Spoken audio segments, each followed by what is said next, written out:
Welcome to the Once Upon a Sketch podcast. I'm Wilson Williams Jr. And I'm Norman Grock. In our podcast series, we'll be presenting interviews, insights, education, and news about the many facets of the children's illustration market, from children's books to character design, storyboarding, toys, and licensed products. We'll use our quest for knowledge to help educate you on your journey to success.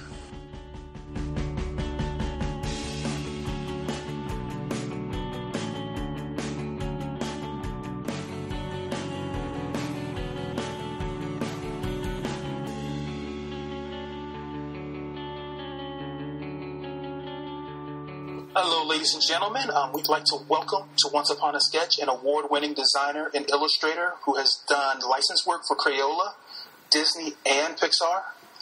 He's done a picture book series called Where's Jessie, as well as his own licensed line called Big is Beautiful. So without further ado, it is our pleasure to introduce Mr. Claude Bonnaud. Hello, Claude. Hello there, thank you. Welcome all the way from Portland, UK. That's right, yeah, just by the sea. So how are things going for you this evening? It's fun actually. I'm starting to get busy because we're starting to prepare the Christmas 2013 collections for toys and games. So things are starting to be a little bit hectic because everything has to be wrapped up before the end of the month. Wonderful. Yeah, they really plan ahead for those things, don't they? Yeah, I think it's a bit like the fashion industry. We tend to work with almost a year and a half in advance. So everything we're doing now is not going to be... Sometimes it's quite weird because in the summer you would be doing Christmas things, and in Christmas time you would be doing rubbering and jumpsuits and beach things and things like this. Right. It's nice to work for companies that actually plan ahead. A lot of the people that I work with are, hurry up and get it done, we need this tomorrow. Yeah, I think it's still the case. I think it's still pretty much rush as well because sometimes the budget for every collection, the budget can be voted quite late in the year, and sometimes they don't get also their own license approval until the very last minute. So things can be pretty much rushed as well, and usually for the week before. Well, Mr. Bonnaud, I think a lot of the reason that we wanted to have you on as a guest on Once Upon a Sketch is because you embody the idea we want to present to many children's illustrators. The fact that there's more out there. I think a lot of times children's illustrators think that the only thing that they can do with their skills is draw children's books, when in truth there are so many skills that go into designing and creating a children's book that bleed over into many other industries that we want to make sure that they know, you're not, if you can't find work getting a children's books, there are other things that you can do, and you embody that because you work across multiple facets of the children's market. The children's market is so much more than just children's books. Oh yes, absolutely. Yeah, especially nowadays with the licensing market, where if you are a good illustrator and you are able to work within the style of somebody else, like you would say Disney or Warner Brother, there is a lot of work out there to be done, really, because people are constantly searching for good illustrator, and if you can illustrate, or if you can draw things with the cute factor, as we call it, then you are within a chance to be able to work regularly in that field. The toy industry is a real giant pool for a lot of people and a lot of different styles as well. It's not just one type of illustration, like sometimes the children's publishing industry can be. They tend to focus around the same sort of trend. With the toy industry, you can really go in every direction. Yeah, so tell us a little bit about how you got started. How long have you been, because you haven't been doing the children's market the entire time you've been in the industry, correct? No, actually, I started by a sort of funny roundabout where I started working in advertising. and I was doing graphic design for the television advertising, basically. But I was always interested in working within the children's industry. And eventually I started to design T-shirt prints for companies who used to do print with Disney and Warner Brothers and this sort of thing. And back then, 20 odd years ago, there was not a lot of people doing that. And after a few years of merging into the children's wear industry, I gradually was asked to do more and more things who had little to do with fashion, but more and more with accessories and toy and gift and things like this, basically. That's how I gradually came to start working within the toy industry. So it sort of came in an unexpected way, an unplanned way. I think I was going to stick to the marketing and advertising industry. So when you were, was there anything that you did personally, other than when you were saying that you were working in the industry and that, as you went along, you got asked to do different things? Was that just a natural evolution of the clients that you were working with, or was there anything that you had to personally do to get into those different industries? Well, I think at the very beginning, it was, back in the late 90s, there was a trend in England where, as well as selling a T-shirt or a pyjama set for the children, you would also sell as a giveaway a little toy or a little booklet, like a little activity booklet and things like this to go with the garment. Okay. As we was designing the print, more and more of our clients was asking, could you do the little giveaway as well, the little gift? So it started sort of really gradually, and also in those days I didn't have any experience within the product marketing and the product design of a gift. So it sort of started very slowly, and then gradually we moved on to stationery and things like this. But I think there was a time when suddenly I realized that there was a real potential for me to move away from the fashion industry and to start working really within the children's toys industry. And so I sort of more and more put together ideas and illustration and a specific portfolio to show what I was aiming to do. And then started to contact toy companies and also toy designers who was looking for an illustrator, because very often a toy designer would have an idea but would not necessarily know how to put it on paper to be able to present it to investors and clients. So that's how it came about, really. So when you were working as a graphic designer, you were doing a lot of illustration at that point? Yes. A lot of it was visual graphic, so a lot of it was to do with being able to communicate visually with a design or a drawing, an idea, mainly based along the line of what you see in internal communication in companies. When you got a sign saying, go this way, or do not walk there, or that sort of symbolism of illustration. So it's always been within the visual aspect of it, basically. Cool. Does that answer your question? Yes. Yes, it does.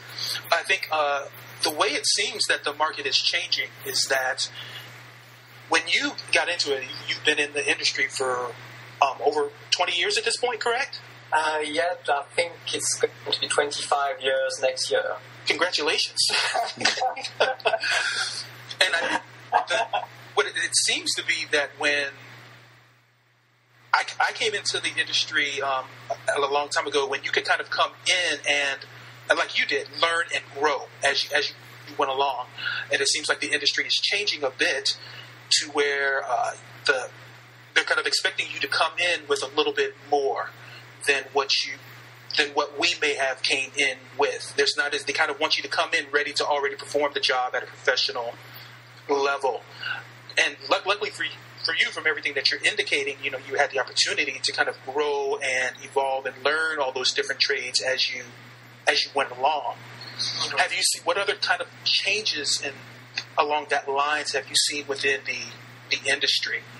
Well, I think definitely technology. I mean, it's amazing to see how much nowadays toys have modern technology included into the toys. Like you would say, a soft toy, like a plush toy or a doll. Now, most of them have some sort of electronic into it, sounds effect or even animatic effect. To make them move or to make them react or say something when you play with them. So I think it's one of those new skills one has to have, is to be able to understand how fast the technology is advancing and also how much it costs to incorporate it within an idea, because that's always a little bit extra on the general cost.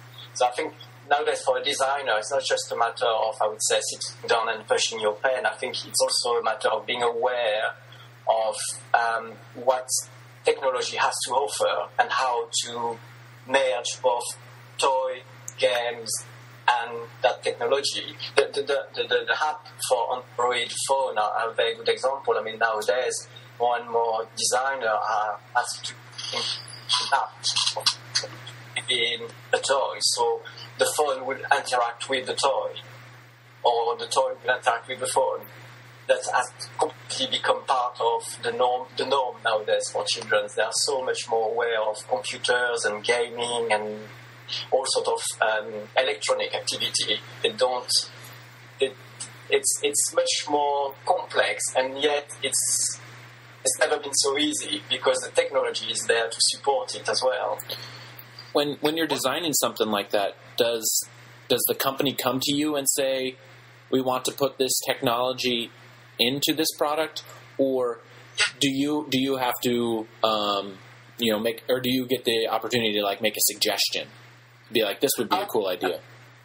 Yeah, I think nowadays designing a toy, it's really a teamwork, really. So quite often, as you go along developing an idea, something will crop up, and you will have a chance to say, oh, what about this? Or I saw that the other day when I was in a shop and I thought that was wonderful. And it's a real open pool, really, for ideas. And it's true that the more aware you are of the current technology and how it works, basically, the more opportunity you have to use it as an input into your ideas. Yeah. Very cool. Is there any particular way that you found, since you've been in the industry for 25 years, I'm sure you've noticed, like you're saying, you designed something today in 2012 for something that's going to come out in 2013. Mm-hmm. Mm-hmm. Is there a way that you're able to kind of keep your finger on the pulse of the industry and have a way of knowing what trends are coming, knowing what technology is coming or things, so that you can kind of stay ahead of the curve a little bit? Yeah, absolutely. I mean, here in Europe, and I'm sure it's the same on your side, we've got all sort of fair, like business fair. Like we got an annual licensing fair, we got a Top Gun hobby fair, and it's usually a huge exhibition with most of the European leading companies, and that's a great place to go and basically test the water and see what the trends are going to be, and because we're all working along the line of the same trends, really. Like at the moment in Europe, all of the collectible items are very, very fashionable. Or even like having a toy that you can buy in 3 or 4 different versions and have the whole set. These are very, very hot at the moment, but that started nearly 5 years ago. But at the time, 5 years ago, people were still thinking, is it or is it not a good idea? Is it going to be too expensive? Are kids going to be really taken by collecting things? And then gradually, more and more companies said, yeah, it's okay, let's do it. And it's a little bit like, it's exactly the same as the fashion industry. There's one trend develop another trend, which develop another trend the following year, and then the following season it's something else. It's always like a variation of what has been done before, but sort of move along with time. And so therefore, even if you never worked into the toy industry in your life, if you go to one of those commercial fair, you can really have a strong flavor of what's going on at the moment and what's going to be happening in the next 2 or 3 years. Yeah, and I think that's a very important point because in many instances, the taste of the public is so fickle. If you're designing today for what's out today, by the time it's actually put on the shelves, there's a very good chance that the public could be over it. By the time you put it out, it'll be old, what was actually new to you when you were first developing it. Absolutely, yeah, absolutely. Especially nowadays when kids are very much aware of what's going on. I mean, they are constantly updated via all sort of media between the internet and Twitter and Facebook and the television, and they are constantly bombarded by what's going to happen. So sometimes they can even be a little bit too educated because that what they've got right now, it's obsolete. So I think you have to keep up with all of that because the kids know exactly what they want and they know exactly what they saw advertised or what they heard about, so they see they know what's coming as well, and they're very sophisticated in their tests nowadays with all of the modern technology they are accustomed to nowadays.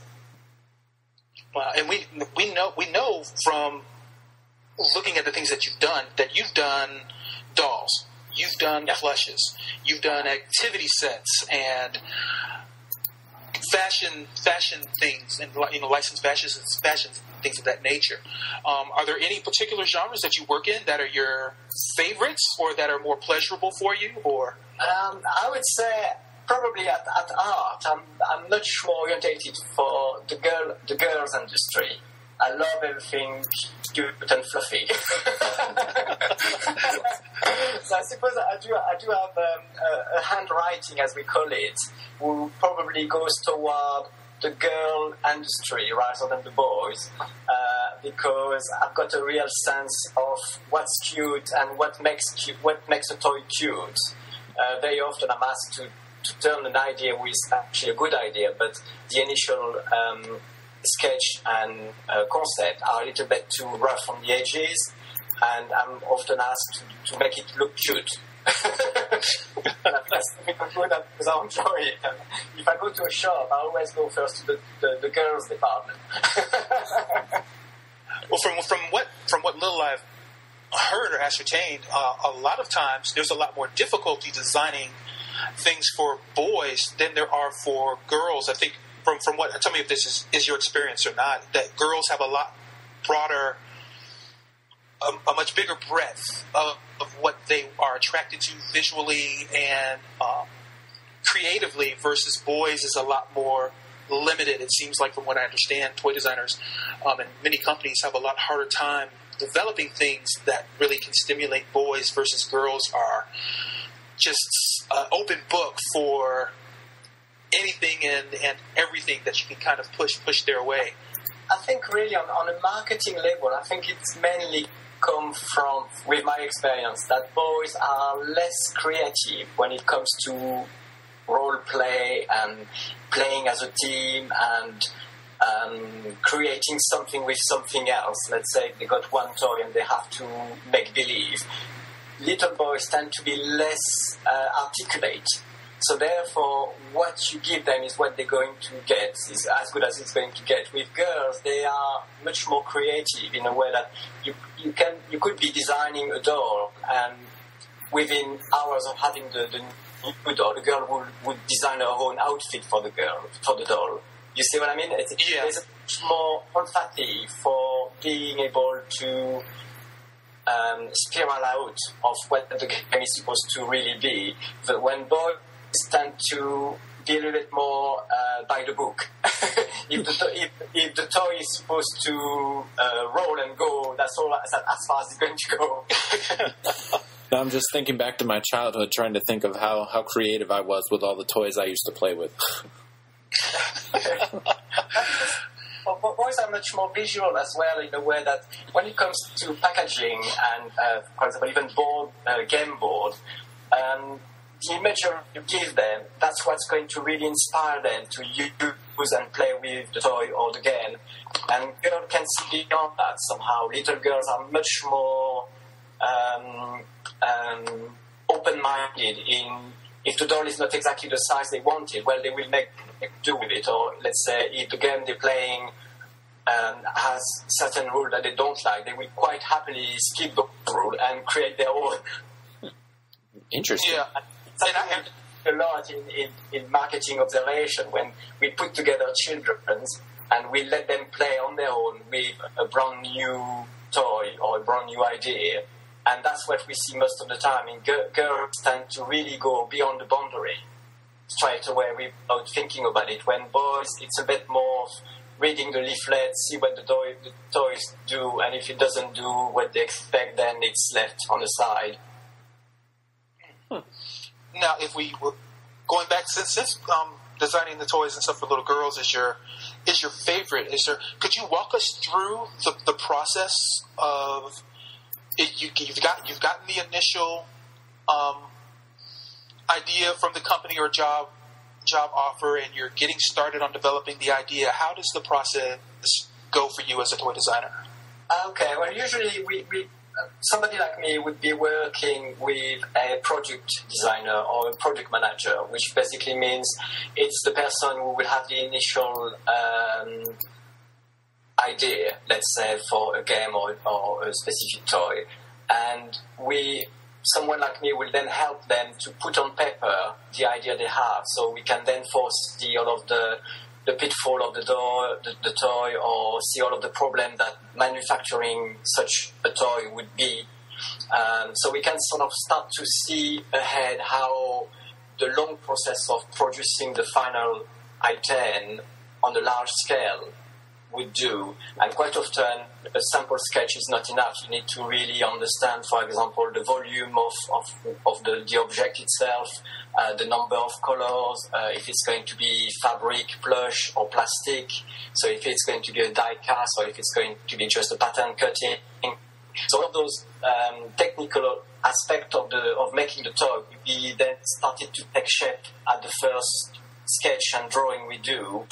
Then from there, those sketch will also help them to go to see their own clients and say, hey, we've got this idea, it's fantastic, look at that.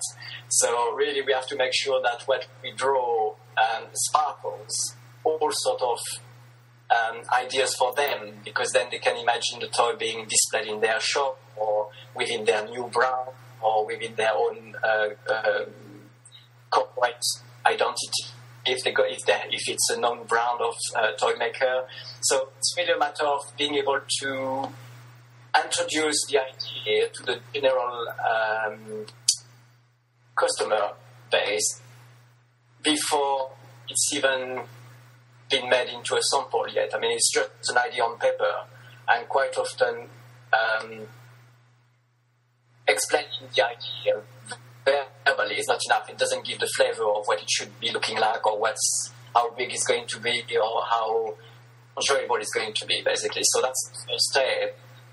Once we've done that, and we usually go through a huge amount of modification and the original idea you have moves so far away from the final product.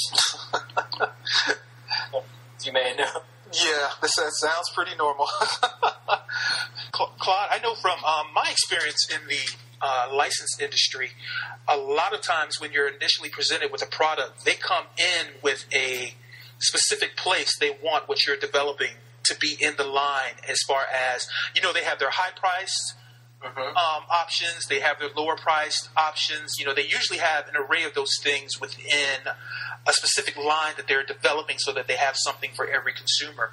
Do you get those same types of things within a toy? Yes, absolutely, actually. Yeah, especially with the licensing nowadays, when every time there's a new cartoon or a new TV series for children, we try to bring along a range of toy or dolls or games who actually match the series. And those are definitely created in terms of marketing, basically. So the impact of where they're going to be displayed and how much they're going to be sold at and where they're going to be displayed has a huge impact. And that's something quite often we think from day one in terms of packagings. Very often you will find that the packaging sells more than the toy itself, and that's all because of that marketing study of the current market. How do companies decide, or how do you decide what a product is made out of? Usually it's cost. Nowadays, unfortunately, the industry is so competitive in terms of pricing. We tend to look at what's going to give the best quality effect we can produce for the less money to spend on it, which basically means that then when you sell your toy in a shop, your profit margin is at its best. So quite often, for example, if we design an illustration for a jigsaw puzzle, having a 24 pieces instead of a 32 could be a huge difference in the whole process of designing the jigsaw puzzle. So, and I think every toys nowadays are very much developed along those lines. Does a company come to you with a budget and work within these parameters, or is that something that's already set usually when they come to you? Usually it's almost already set as they contact me. They already know that such a toy will cost approximately so much in development and so much in retail price, because of the experience they have in the past with other products. Quite often it's also changed as we go along. If we really have the impression that adding an extra item, let's say an extra piece of technology to make the toy sing or to make the toy move, if we feel that that's really going to boost the interest and the sales, then we would revise the budget overall. But it's pretty much defined as soon as the idea is born. Nice. That's excellent. And once you've established all of those things, you've presented the initial sketches and ideas and all of that stuff to them. How many more steps is it before you end up having the facsimile, the not the toy? What's the word I'm looking for? The mock-up or the support? Yes. That would depend, actually. I think each project is slightly different in terms of... It depends how the whole idea is received. Some ideas sometimes goes really straightforward and they go very smoothly. So once you've done this initial step, it's a matter of preparing all of the artwork for the manufacturer to produce the toy or to produce the first sample. Sometimes you find that you're almost there, and then your buyer would suddenly decide that rather than having it in blue, he will want it in pink. So you really have to go back to drawing board and see how is that going to affect the whole product. So really, I think it's on the individual case base, really. But once the original concept is firmly designed and developed, then it's a matter of giving each piece of the final product to each relevant factory to produce whatever needs to be done for the toy to take form. Right. And once it's sent to the factories for the sampling process to commence, at what point does your involvement cease? And it kind of moves out of your hand, and then all you can do is sit and wait for it to see what it looks like sitting on the shelves. I never get to see any sample. Oh, wow. I know, it's the sad thing. Unless I'm involved, then sometimes people would ask me to then be involved with the design of the packaging. So therefore, I might actually receive the toy itself, so it will enable me to measure it and make sure that the packaging will fit perfectly, the design of the packaging will fit perfectly the toy. But quite often, my input stops there, and then I have to wait for the toy to come in the shop. Now, how often has it been? Like, I know in some of our experiences, we've done the illustrations and the book or whatever is done. You turn everything in, and then the book comes out on the shelves, and it's a lot of the elements are completely different from what you've drawn or done. How often have you gone into a toy store and to find your product and been disappointed, or found that it was, been taken in a direction different than what you were anticipating? I think again that's something that happens very often. I think you have to learn not to be too precious about it, because otherwise you can only be disappointed. I mean, doing something on paper, you got, even if you have the restriction of a budget or the restriction of a project manager, and you have to work with these guidelines and the brief guidelines. Very often you have to turn it down, because the cost, unfortunately nowadays, is everything, and sometimes it's a matter of having one button instead of two, to bring the cost of the toy down. So very often the final product is very different from your original concept, but the flavor is there. Yeah, and I think with the more and more stuff you do, the thicker and thicker your skin gets in regards to that type of thing. At first it's really surprising. It might hurt your feelings a bit, but after it happens, the next 2 or 3 times, you get over it. And I think also you learn to grow with it. I think if you've been doing it for long enough, I think there is a part of you who almost expect it, and I think it becomes part of the routine of designing something. I do know some young designer who tend to be too personal with their design, which is in a way it's a good thing, but it's also the best way to sometimes get very frustrated, because you have to comply. You have to be able to be flexible to comply with the current market. It's a very commercial work. I mean, a lot of people think that we're just getting up in the morning, thinking of a good idea and going back to bed. But most of it is working in synchronicity with the marketing and the current market. Yeah, I agree. It's business. Business is business, and after a certain point, especially with what we do on a commercial level, you really have to put what you love and think is great and amazing really needs to come second to the fact that you're dealing with a business whose primary interest is making money, so if they have to cut costs or do whatever they need to do, that's part of the game. And people usually forget that these things are sort of designed in a committee. You present your project, and then there's probably 5-10 people that look at it, and they each have their own little changes, and by the time those changes get back to you, it starts to wear away at the original idea. Absolutely, and there's also this the brainstorm meeting, as you were saying, is quite often a good idea would be completely demolished during a brainstorm meeting.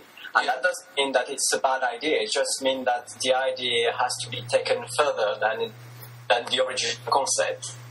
And I think any criticism or any amendments can always improve the final product. True. So you mentioned that you see a lot of young designers, and you noted that was one of the things that they probably need to get used to in dealing with this industry. Are there any other specific things that you notice with younger designers as far as their portfolios or things that they're coming up with that they probably should pay a little bit more attention to?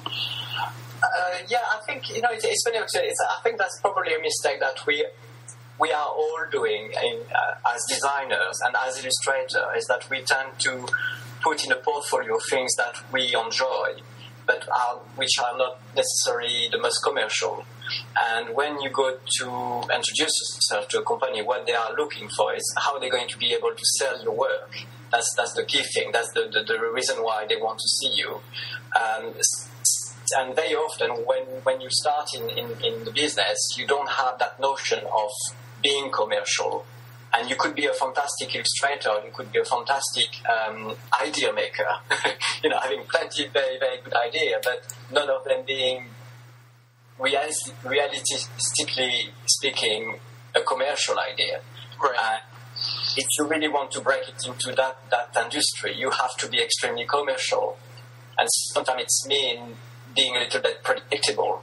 But then once you are established and you've got your clients, but then it's the time for you to maybe pass on a few of your own ideas and a few of your own initiative. But until then, I think it's always a very good idea to sort of follow whatever is asked and try to understand the whole business that way. Now, when you are talking about presenting your staying within the guidelines of what's commercial and what works for the industry in general, would you encourage somebody in their portfolio to do like what you've done, which is present ideas that go across the toy industry and our girl products, plush as well as dolls, as well as, would you recommend that, or should they stick to what they know and love best, like you, where you know you design best for the girls market? Would you recommend that they stay more within what they know, or try to have this large a breadth of stuff as possible? And I would say quite often what I see in other people's portfolio is, if you have a too large choice, people don't really understand what you are doing. I think one of the key things is in the children's book industry, very often you would be told that they can't see your style, they can't see your handwriting, because you've got too many different things. And I think if you know that your forte or your strong point is doing design for whatever, rather, let's say, soft toy rather than game, or boys item rather than girls item, I would say really try to underline that by really going down that road. And then you become known as, oh yeah, this is the chap who does this and that. Right. And it becomes your handwriting. It becomes almost part of your business card. Right. Yes. Well, I've noticed there doesn't really. Whenever I've run across people asking me those types of questions, of especially for the toy design market, what should go into my portfolio, how do I find jobs? There doesn't seem to be a whole lot of online resources. Are there any places in particular that you would recommend people who are interested in their field to find information and things about the industry? There's a few places I always go, because they are straight to the point. And they talk about the toy industry in great depth, basically. And it's a couple websites who also send out monthly or weekly newsletter. And I always find them very interesting to read, because they give you a real flavor of what's going on at the moment and how fast the industry is moving. The first one is a newsletter called Global Toy News, and you can find it on www.globaltoysnews.com. And what that blog does is they talk mainly about the new deals, like, let's say, if Mattel has decided to sign on someone specific, or to bring a new deal with some of their range, or if there's a new product coming along. They're usually very well informed of what's going to happen and what is happening right now. The second one I like is on my iPhone is the Toy News app, because it's like Twitter, but exclusively made for the toy industry. So basically, like Twitter, you constantly receive little text messages about who's moving where, what's happening, when is the next fair, which magazine is talking about what, and this sort of little info that you don't normally get when you browse the web yourself. Well, so let's imagine you've broken into the industry, you've got that first toy job, and you're about to get started. What is the average timeline that you would have from the time that you start designing things till it's been sent off for that sample and your inclusion in the project kind of ends? What kind of a timeline does that usually take up? Again, it depends of the project itself. But I mean, usually, let's say, if we take an example like a soft toy, like a teddy bear or something, that would probably involve 3 or 4 days' work between the initial briefing up to the point where your customer is happy with the illustration you've done and all of the aspect of the project being talked about. So that would probably take between 3 and 4 days. But nowadays, because of the internet and the way we are working, far and away, you constantly start and go on different things at the same time. So it's not just one day solid. It could be a couple hours today, half of a day tomorrow, and So in the long term, I would say to get the final approval from your buyer, it would probably take 3 or 4 days. That's really fast, Claude. that's very fast. How is it working? Sort of internationally, like, do you do a lot of things for people over here in the United States, or is a lot of your business based in the UK? Most of my business is in the UK. I've got a couple of clients in Canada as well. Oh. But with Crayola, I mean, I have been designing all sort of activity book for them, and some of it has been displayed in the US as well. But mainly, all of my, I would say, client base is in the UK or in Europe. So when you're dealing with a client, I'm familiar with what the rights are that you might get if you're a children's book illustrator, as far as royalties and things of that nature off of the sales. When you're working in the toy industry, is it pretty much a flat situation, or are there incentives for sales or anything along that lines in the work that you do? I think it depends. It depends if you are involved with the concept of the original idea. If, as a toy designer, let's say, if you thought of an idea, of an original idea, and you're designing it as well, you might be entitled, or you might be able to negotiate some sort of royalties fee. But to do purely illustrative work like I do, it's usually a flat fee, basically, and the main aspect of a contract would be probably a contract of a clause of confidentiality, meaning that you wouldn't be able to talk about the toy until it's actually released. But otherwise, no, it's fairly simple. It's really pure freelance work, flat fee, 30 days term. Yeah, it's more work for hire type situation. Yeah, absolutely, yeah. Okay. So at this point, with you have been in the industry for so long, do you find how much do you have to actively market and seek out work from clients? Have you established yourself enough that, you know, they kind of know you and come to you, or do you have to send out mailers or newsletters or postcards, or what do you do for that industry? I still do that. I still do a newsletter because I find that it's a very good tool to keep your existing client base updated. And it's also a nice little way to say hello when they haven't been in touch for a little while. Quite often also, I find that one of my existing clients would receive the newsletter and then pass it on to one of their clients saying, oh, this guy is doing this and that, check him out. So I think it's a nice little reminder that you are still active on the market. The other tool I do use is Twitter, because I think it's a nice convivial way to keep in touch with people and also making new contacts, like not necessarily potential clients, but also people who are working in the same industry as you, and you keep in touch and you sort of keep updated as well. I think it's a huge part of being successful in this industry. It's also to know what's going on into the industry. Okay. You mentioned earlier that about conferences is another means of getting information was the conferences and things of that nature that go on. How often do you go as an observer versus as someone that's actually going there to network or have your own area set up to promote yourself? Has that ever figured into any of the things that you do?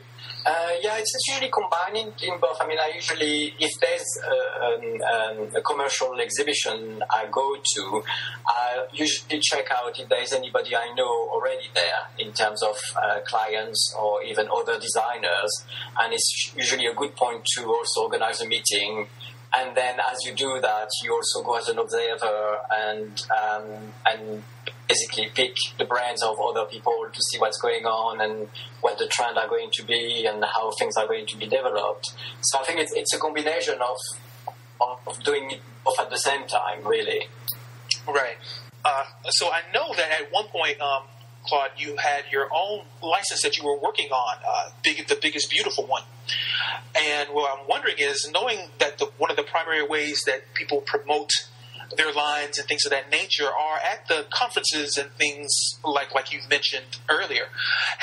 in those instances when you had a line that you were promoting, were you ever an exhibitor at any of those conferences?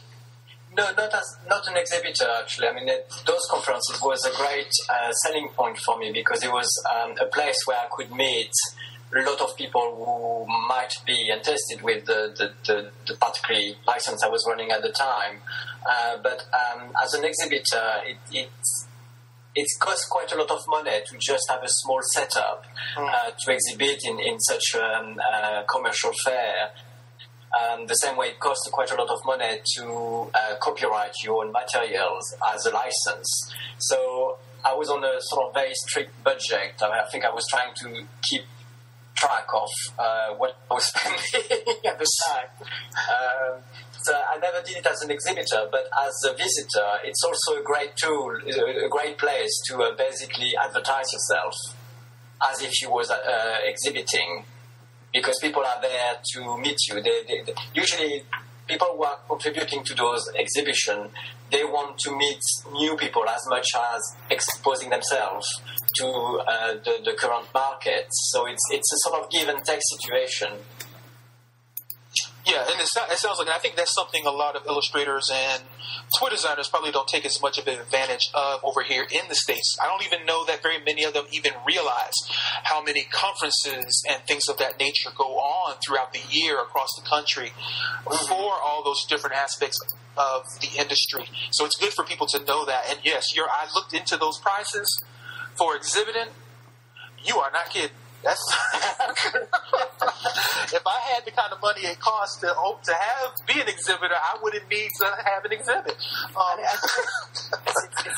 It's a mistake that a lot of people do make when they have a very good idea. They tend to think that they can do it all and copyright the idea and license it and sell it and promote it. And I think it's much better if you distribute the task equally, because it's too much time consuming and money consuming as well to do it all by yourself, especially if you're only just starting. So I would really advise to anyone who's thinking of licensing their own illustration or their own idea to really look around to partnership, because there's some great deal to be made, and there's a lot of people who are very skilled in their own activity of promoting or marketing, of manufacturing, and can do it in partnership with yourself for a better success. Go ahead. I'm sorry. Go ahead. But you're very true. It's very true. I think in many instances, people probably try to take on way too much. It's sort of like being honest with yourself. I think many times if a person is, say, is good at drawing a children's book, but if you're not the strongest writer, you might need to be honest with yourself and say, maybe I need to have somebody else write this, or maybe I need to have somebody else design the layout of the book or the cover, or find the people who have the strengths that can contribute to making your job or your project or whatnot that you're working on as successful as possible. I think that's a very wise thing. Absolutely. Also, because whatever your skills are, there's always someone, and the same way you may be looking for someone who is good at doing a specific task, there's always someone looking for something that you do. It works both ways, and quite often we dismiss the other side. We always think that we should be looking for someone to either promote our ideas or our concepts. But there's quite a lot of people who are looking for people who can basically put on paper what they have in their mind. True. Very true. Go ahead, Norm. I'm sorry. I was just going to say, what do you think your favorite project that you've ever worked on is? We need you to recall all 25 years and pick. Because I think with me, it's always the letters. I always find the letters project the most exciting one until the next one comes along. But at the moment, we're working a lot on incorporating modern technology with toys. And I find that very exciting because there is so much possibility at hand between using the technology, let's say, from application for Android phone to just having toys being able to remember the sound of your voice and repeat whatever you are saying to them. This sort of technology. I love incorporating that with traditional ideas. Like, let's say, you would have a teddy bear who can sing along with you. I just love those new things that we are seeing cropping all over the place at the moment, and I think it's only going to get better as the technology moves on every year. So I think that's probably one of my favorite pastime at the moment, is to see how I can put in more technology into toys. Well, Claude, let me say that I think that's a good place to end on, especially with you saying that each project that you work on is your favorite. It gives an indication of the fact that every single thing that you work on at the moment, is your favorite, and that means that you're always giving your clients your best, which is something we should all strive for as creative individuals within our market. So I wanted to thank you for having been a part of our interview for our first podcast. Yeah. You should tell people how to find your artwork as well. Okay, well, you can visit my website, which is www.claudebonnaud.com, which is CLAUDEBONNAUD.com, and on there you will be able to either find me on Facebook, on Twitter. You will be able to receive a newsletter if you're interested, or just be in touch just to say hi or to ask questions if you want to start working in the field. I'm always happy to give a little hand, because I do remember when I did start all of those years ago, and I was not brave enough to contact people and say, I want to do that. And I always find that I wasted so much time not knowing how to start. So I always try to make a special time and give some idea when I can, basically. That's awesome. Thank you so much. We'll be sure to pass on all of your information to our readers and now listeners. And again, thank you so much for your contribution, for allowing us to showcase your artwork on our blog, and now for doing the interview with us and passing on all of the wisdom that you've accumulated in your 25 years of experience. It's been amazing. Thank you very much. Thanks for joining us for this podcast. Be sure to come by our blog to find articles, interviews, and resources to help fuel your education and growth. You can find us at onceuponasketch.com, Facebook, Twitter, and on YouTube.